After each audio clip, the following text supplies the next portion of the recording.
네, JTBC가 입수한 대장동 수사 기록에 담긴 새로운 내용을 오늘도 보도하겠습니다. 대장동 개발의 종잣돈은 저축은행이 빌려준 1,805억 원입니다. 이 돈을 끌어온 건 대출 브로커 조우영 씨였습니다. 당시 조 씨는 그 대가로 10억 원 이상을 챙겼습니다. 또 회사 돈 90억 원을 빼돌리는 등의 범죄를 저질렀습니다. 하지만 2011년 시작된 대검 중수부와 서울중앙지검의 두 차례 수사에도 아무런 처벌을 받지 않았습니다. 검찰이 봐준 게 아니냐 이런 의혹이 제기된 상태인데 저희가 입수한 수사 기록에는 당시 상황을 좀 더 자세히 살펴볼 수 있는 내용들이 담겨 있었습니다. 봉지욱 기자가 취재했습니다. 천화동인 6호의 주인은 조현성 변호사, 박영수 전 특검의 법무법인 강남 소속입니다. 그런데 녹취록에서 대장동 멤버들이 지목한 실제 주인은 조우영 씨, 부산저축은행 등에서 1,805억 원을 끌어온 인물입니다. 조 씨는 대출 알선 대가로 10억 3천만 원을 챙긴 혐의로 2012년 2월부터 대검 중수부 조사를 받았습니다. 당시 상황을 남욱 변호사가 지난해 11월 검찰에 진술한 내용입니다. 자신과 김만배, 조우영이 두 번째 조사 출석 전에 대법원 주차장에서 만났는데 김만배가 조우영에게 오늘은 올라가면 커피 한 잔 마시고 오면 된다고 했고 조우영은 조사를 받고 나온 뒤 실제로 주인 검사가 커피를 타줬고 첫 조사와 달리 되게 잘해줬다고 말했던 겁니다. 당시 주인 검사는 윤석열 중수 2과장입니다.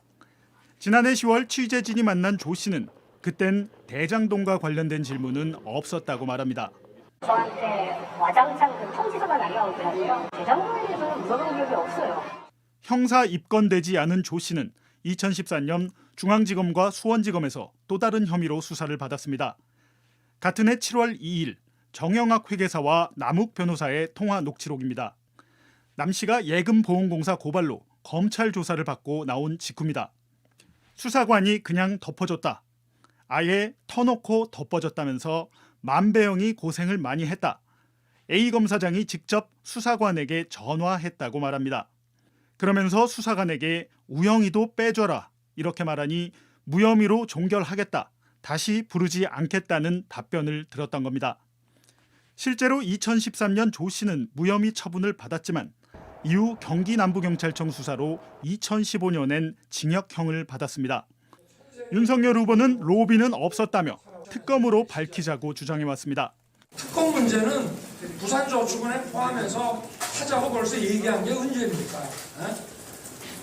정말 자신이 없으면 못하겠다고 딱 부러지게 버티던가 말장난 그만하고 바로 돌아가자 이 말이에요. 2011년 대검 중수부에서 조우영을 처음 조사한 박모 전 검사는 아무것도 말하지 않겠다고 밝혔습니다. JTBC 봉지욱입니다. 네, 이건 대장동 의혹의 핵심 인물 남욱 변호사의 자필 메모입니다. JTBC가 입수해 분석 중인 검찰 수사 기록 속에 담겨 있습니다. 남 변호사는 이 메모에 천화동인 1호부터 7호까지 소유자와 지분율을 상세하게 기록해놨습니다. 이른바 그분 의혹이 제기된 천화동인 1호는 2명이 소유한 것으로 나타납니다. 자세한 내용 봉지욱 기자가 보도합니다. 검찰이 지난해 압수수색으로 확보한 메모들입니다. 남욱 변호사의 천화동인 4호 사무실에서 발견됐습니다. 천화동인 1호란 글자 오른편에 김만배, 바로 밑엔 다른 사람, 그리고 가운데에 양방향 화살표를 그렸습니다. 남 변호사가 자필로 천화동인 1호부터 7호까지의 지분율과 소유자 등을 적은 겁니다. 남욱 변호사의 2차 피의자 신문 조서입니다. 검사가 다른 사람이 누구냐고 물으니 유동규라고 답했습니다. 이름을 기재하지 않은 이유는 혹시 다른 사람이 볼까봐 그랬다고 했습니다. 대장동 수사 기록을 종합하면 배당금 지분율은 천화동인 1호부터 3호는 김만배와 유동규가 각각 25%씩, 4호 25%, 5호 15% 등이었습니다. 유동규 몫에 700억 원이 나온 배경도 확인했습니다. 2011년 2월 4일자 정영학 녹취록. 김만배는 2천억으로 생각해서 너 1,000억, 나 1,000억, 회계를 네가 해서 했잖아.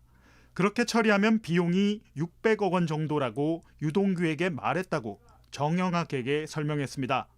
천화동인 1호 예상 수익 2천억 원에서 비용 600억 원을 빼면 1,400억 원. 이 중 절반인 700억 원을 유동규에게 주기로 약속했던 겁니다. 법망을 피해 어떻게 줄지 자세히 논의한 내용도 있습니다. JTBC가 입수한 대장동 녹취록과 신문 조서에선 현직 대법관은 천화동인 1호와는 아무런 관계가 없는 인물이었고 1호의 실소유주는 김만배와 유동규 단 2명뿐이었습니다. JTBC 봉지욱입니다. 저희가 입수한 대장동 녹취록과 수사 기록을 분석하는 과정에서 새로운 내용이 파악돼 보도를 이어갑니다. 성남시의회 로비 정황입니다. 자료 곳곳에 전직 시의원의 이름이 나옵니다. 저희가 추적한 결과 이 시의원은 옛 새누리당 소속으로 실제로 2억 원을 전달받은 것으로 확인됐습니다. 당사자는 빌린 돈이라고 주장하고 있습니다. 박지영 기자입니다. 대장동 녹취록에는 이른바 50억 클럽 외에도 돈을 약속받았다는 성남시 의회 의원이 등장합니다. 2020년 3월 김만배 씨는 정영학 회계사에게 A 의원에게 5억 원을 주기로 했다고 말했습니다. JTBC 취재 결과 2010년부터 2018년까지 성남시 의원이던 A 씨가 실제 김만배 씨로부터 2억 원을 받은 것으로 확인됐습니다. 김 씨는 지난해 10월 검찰 조사에서 A 전 의원이 2019년에서 2020년 사이 생활이 어렵다고 해 돈을 빌려줬다고 진술했습니다. 다만 차용증을 썼고 돈을 돌려받을 계획이라 법적인 문제는 없다고 주장했습니다. A 전 의원 역시 취재진과의 통화에서 김 씨가 돈을 많이 벌었다고 들어 돈을 빌려달라고 했다며 돈은 수표로 받았고 대출을 갚는 데 다 썼다고 했습니다. 청탁과 함께 돈을 받은 건 아니란 겁니다.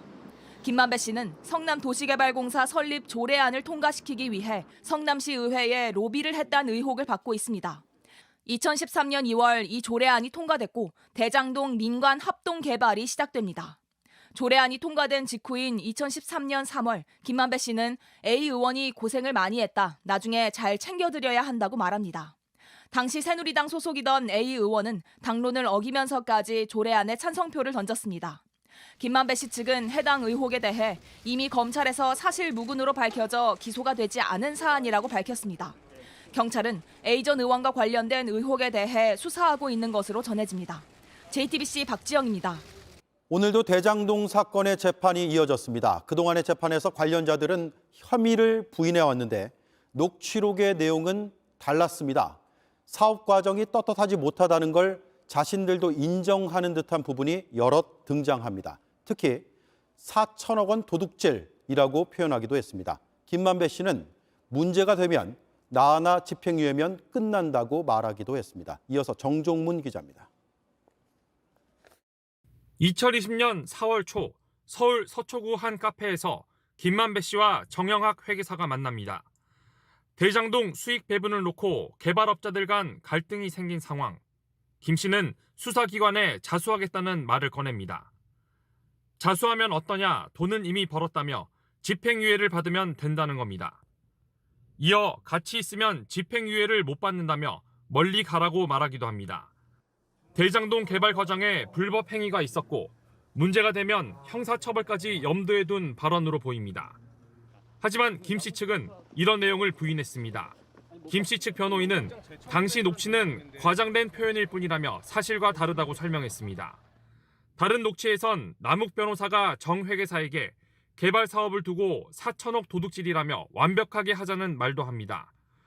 하지만 남 변호사의 변호인은 조사 내용에 대해 말하기 곤란하다며 즉답을 피했습니다. 대장동 개발업자들이 나눈 대화 녹취록 곳곳에는 대장동 개발 사업이 법적으로 문제가 될 수 있다는 걸 인지하고 있었던 흔적들이 남아 있습니다. 하지만 재판에서 김만배 씨를 비롯한 주요 피의자들은 배임과 횡령 등 검찰 공소 사실을 모두 부인하고 있습니다. JTBC 정종문입니다.